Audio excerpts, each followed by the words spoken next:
Assalamualaikum warahmatullahi wabarakatuh. Daramang baraya sadayana.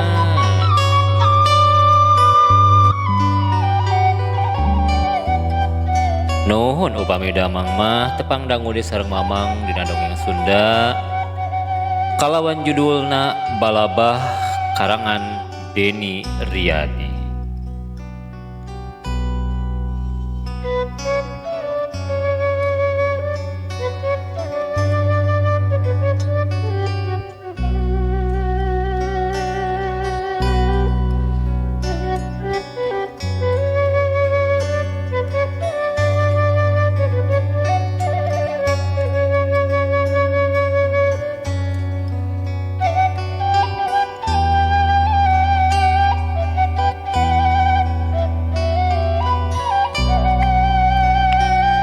Yeh, pokoknya abi materi do tabungan orang kudu diinjemkeun ka Mang Ade.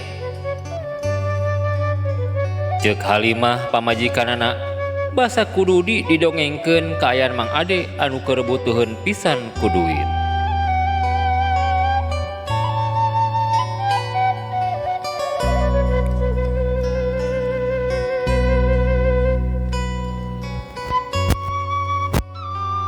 Karunya ka Mang Ade 5 mana kitu ge eueuh di pamuntangan lian ti ka urang. Dudi nyaritana leuleuna keur kanu jadi pamajikanana. Nya, ngan eta tabungan teh pan meunang marketkeun urang bati ngirit 10 tahun ku kumpulna oge lain waktu anu sakedeung. Sababkan urang teh geus niat hayang jaro. Ceuk Halimah badieu semu ngabalieu. Nya kaharti ku akang oge teu ngajejehkeun kitu mah pimandangan teuing atuh. Akang kurah buburuh di toko ngan sakieu ayana sakieu buktina muga we kaparengkeun atuh.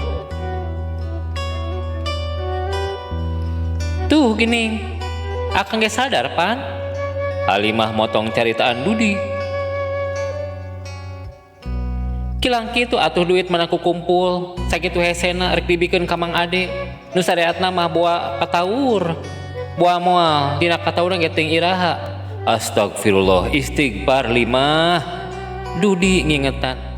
Nya da nya Kang. Saban bulan salila 10 tahun urang teh ngajejeh-jejehkeun ladang kesang akang dihijikeun jeung bate wawarungan. Anu teu sabaraha kali-kali ayeuna geus ngumpul rek diibikeun ka Mang Ade. Hayang abdi mah cik atuh Kang emut deui sing asa.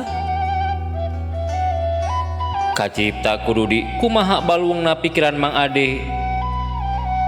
Pageto si Ibi kudu dipasangan ring keur ngalancarkeun jantungna. Katuru katutuh anakna anu ngan hiji-hijina teh keur dirawat di rumah sakit oge. Cenah mah nabrak budak anu keur mentas jalan bari jeung make motor meunang nginjem anu babaturanana. Gantian beureun eta teh.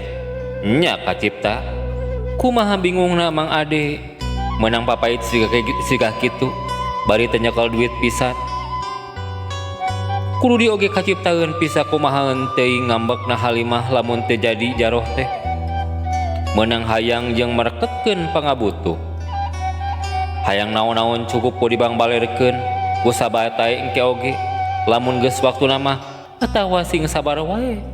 Kudu loba ngawayahnakeun pantar urang mah. Dina nyana bolai miang teh sigana moal beunang ditanya-tanya acan. Bakalila deui kituna teh bisa-bisa pasea rongkah. Malah boa-boa bakal amit-amit. Dudi gogedeg ampun paralun kudu nepi ka bubar rumah tangga mah lebah dieu mah kahartieun kudu di oge meunang usaha ti paporose hese beleke. 5. Cik, pikir sakali deui si Mang Ade teh sakitu butuheunana ku duit.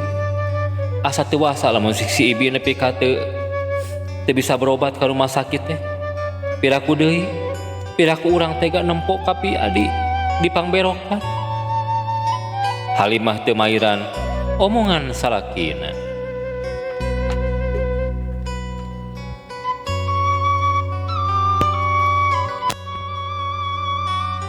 ukur inghakna anu kadenge teu ngabibisani. Urang niatan we nulungan Mang Ade anu keur kapapaitan. Urang ikhlas nu saikhlas-ikhlasna. Sugan we amal ibadah urang ditarima ku Allah anu murbeng alam. Urang ngadoa deui ka Gusti Allah sangkan urang panjang umur. Bisa dikukumpul duit keur ka Mekah. Halimah teu nyarita deui. Dudi oge sarua duanana aranteng dina lamunan jeung sewangan masing-masing.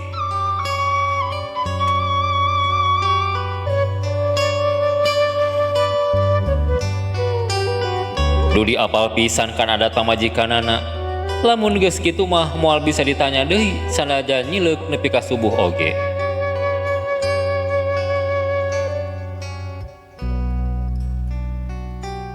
Mang Ade teh nyebutkeun cenah keur borah nama eta we bawa susuratan sawah anu di manggo. Dudi halonaker nyaritana ka Halimah. Ka erong kumanehna oge pasti moal didenge ku pamajikanana. Da nya sawah di leuweung jauh ka ditu jauh ka dieu moal aya hargaan. Sabada salat subuh makmuman Halimah nyuuh kana lahunan salakina bari jeung mentah hampura ku kajadian anu penting tadi. Limah ikhlas pami kapalaya akang kitu mah mangga teu langkung akang. Hapunten Halimah kedah mah tumut kanu jadi salaki lain ngahalang-halang niat akang anu rek nulungan Mang Ade. Ngan tadina bisi hanjakal tapi lamun akang geus buleud mah Limah rek ngiringan bae, ceuk Halimah teger. Plong hate Dudi nempo Halimah kitu mah dijajabkeun ku bismillah barjeng niat nulungan. Duit menang ku kumpul mang tahun-tahun teh anu geus diajamkeun pikeun munggah haji pindah tempat kana rekening Mang Ade.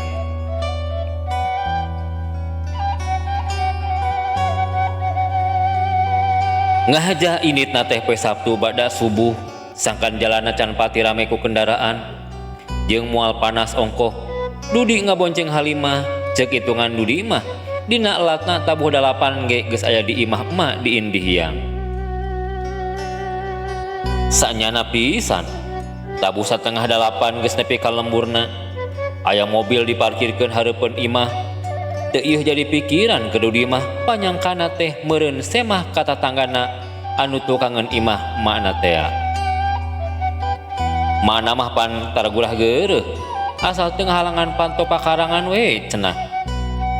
Sanggeus nyetandarkeun motor di buruan Dudi kadua pamajikanana muka helm jeung jaketna. Makna anu keur aya di tepas ngabagyakeun kanu karek datang. Alhamdulillah salamet geuninganan. Kamana barudak teh dibawa geuning? Pokna henteu mak nyata barabe aya kana motor mah sehat mak. Kuring jeung Halimah lunga lengok ka tepas.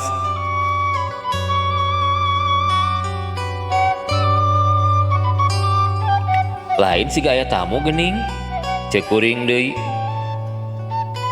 Alhamdulillah puguh tadina mah teh reka sawah reka mandoran anu keur dibuat ngan piraku aya semah ditinggalkeun deui. Nanyakeun Dudi cenah mah kiap atuh ka jero urang bari ngariung ngobrolna. Dudi jeung Halimah nuturkeun mana sanggeus duanana nyium leungeun indungna. Sanyana asup ka tepas teh geus nyampak semah lalaki pantaran Dudi nempo dadegana mah lir jelema beunghar. Pakaianana oge pantes meureun mah ieu semah teh anu make mobil di hareup. Tah geuning anu bogana geus datang. Mana nuduhkeun ka Dudi, mana nuduhkeun Dudi ka semah. Sanggeus uluk salam, Dudi ngasongkeun leungeun ngajak sasalaman ka semah. Ieu teh Dudi nya. Semah nanya. Dudi ungeuk, muhun. Dudi nelek-nelek ka eta semah teu dilapok nyarita. Keke nya kitu ieu teh maman. Kumaha mimitina ieu teh beut bisa kapapai ka dieu. Nu ditanya kalah ka nyalenggorkeun jawaban.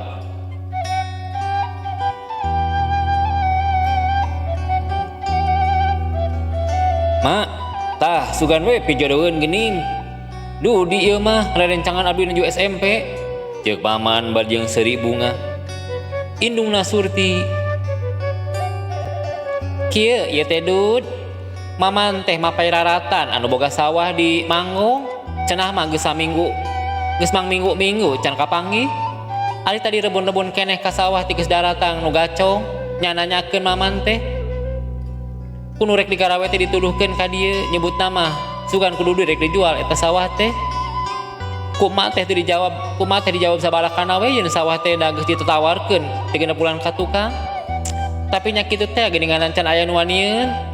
Malah mah can aya nu nempo-nempo acan. Ongkoh dudina di Bandung deui. Tapi da rencana mah poe ieu teh rek balik. Tah karek nepi ka dinya obrolan emak jeung eta teh. Jeung Maman teh. Syukur atuh ari geus kieu mah. Ceuk mana nerangkeun. Geus kitu mah mana ngaleos ka jero.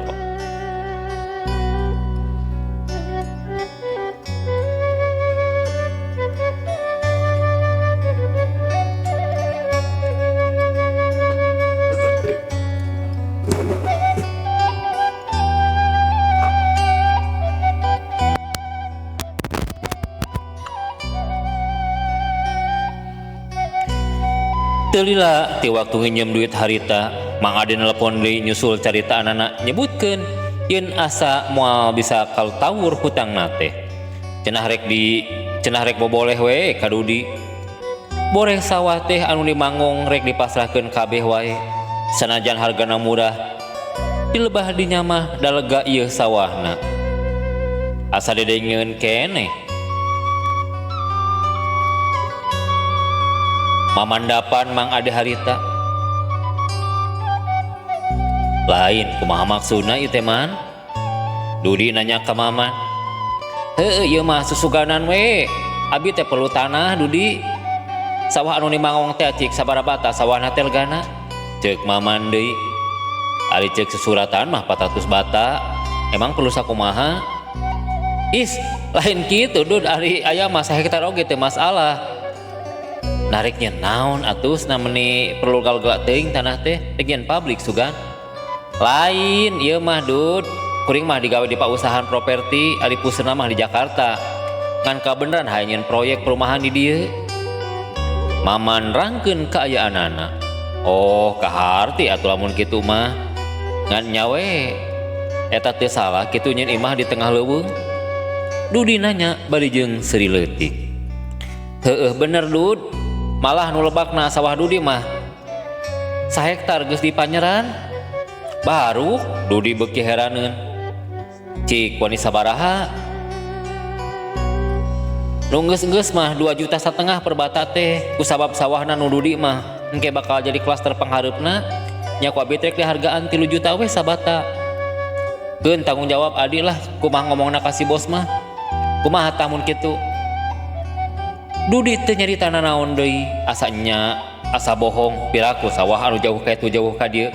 Ya hargaan sakitu mahalna. Bos ieu mah teh ngan ukur mere angin surga wungkul meureun. Kitu ceuk pamikiranana. Serius ieu teh Man? Ari Dudi asli serius. Di mana engke geus jadi perumahan Dudi ulah reuwas we. Siga kumaha engke salin jenisna. Mama nerangkeun. Sok kumaha ulah dilatih mikirna kuring didaguan ku bos di Jakarta. Halimah anu ti barang datang diuk dikencaeun salakina ngelup tungkul. Ngada-ada keueuh obrolkeun ngadenge caritaan Maman jeung salakina teh. Eta oge aya ngole batina pikiranana. Pijadieun atuh jaroh teh. Tapi langsung disieухkeun deui pikiran kitu teh bisi angin sorga ongkoh teu apal saha ari Maman teh. Kieu we atuh mun edeuk mah 5 juta Man. Mun kurang ti sakitu mah asa moal libikeun. Ceuk Dudi. Dudi ge nyahoeun dibeli ku developer mah pasti dijual deui hargana teh bakal ngajelegur. Tapi cenah deui lamun mahal teuing ditawarkeunana sok tara dibeli. Kieu we Dud ieu mah meh pastinya kuring rek nelpon heula ka si bos di Jakarta. Lamun si bos daekeun rek menta pajer sabaraha. Ceuk Maman bari jeung terus nelepon ka dununganana. Teu lila neleponna teh. nawar 4 juta dicokot moal meh teu kapapanjangan ieu adu regangna mun dibikeun sok minta nomor rekening rek ditransferkeun ayeuna duitna. Mama nyari tanah semangat pisan. Dijawab ku maman kitu teh duli kalah ka ngabetem teu percaya. Assalamualaikum. Di luar aya surana uluk salam. Kabeh nu aya di rohang tamu ngalieu kana panto anu muka. Waalaikumsalam, waalaikumsalam, waalaikumsalam. Ceuk nu ti jero. Lain aya bejana dudih ka dieu. Ceuk nu uluk salam. Nu geus aya dina lawang panto. Geuning aya se mah hampura kaganggu ku mang sakedeung mah nya. Nu karek datang teh nyata Mang Ade. Bari jeung rebo ku babawaan. Abdi Mang, Dudi nangtung song sasalaman barjeng terus nyium leungeun Mang Ade dituturkeun ku Halimah. Barudak ngilu teu? Mang Ade nanya di ka Halimah sageus sasalaman teh. Nyata nu mawih henteu Mang, bisi carapeun. Selenakan kedah ka sakola. Halimah ngajawab, "Heukeun atuh, asal sarehat we urang mah. Da geuning karasa mahalna geuning teh. Itu bisi ka teterusan ah. Mempeng Dudi ka dieu si bibi nitipkeun ieu. Teu bisa mulang tarima nu leuwih ti kitu cenah." Mang Ade terus nunda babawaanana sok diteundeun kana meja. Euleuh geuning eta ibi babahanan teh sakitu seueurna Mang Ade. Abdi janten isin jauh-jauh ti dayeuh boro-boro babakelan. Teu ukur mawa awak teh sanyana. Dudi bari jeung ngambelehem. Kumaha wartosna bibi teh? Alhamdulillah syariatna ku pitulung Dudi si ibi ayeuna geus katempo cenghar deui. Semangat hilupna ngagedur deui. Si oge anu nguluwut jeung pika hariwangeun teu pika hariwangeun teuing.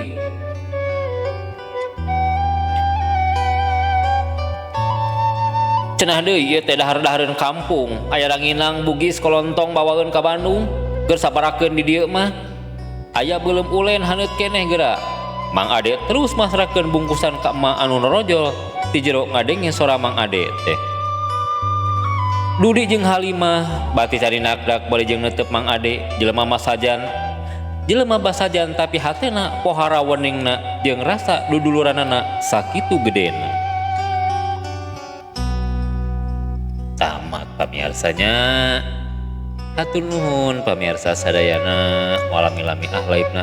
Cekap saja dulu wae. Assalamualaikum warahmatullahi wabarakatuh.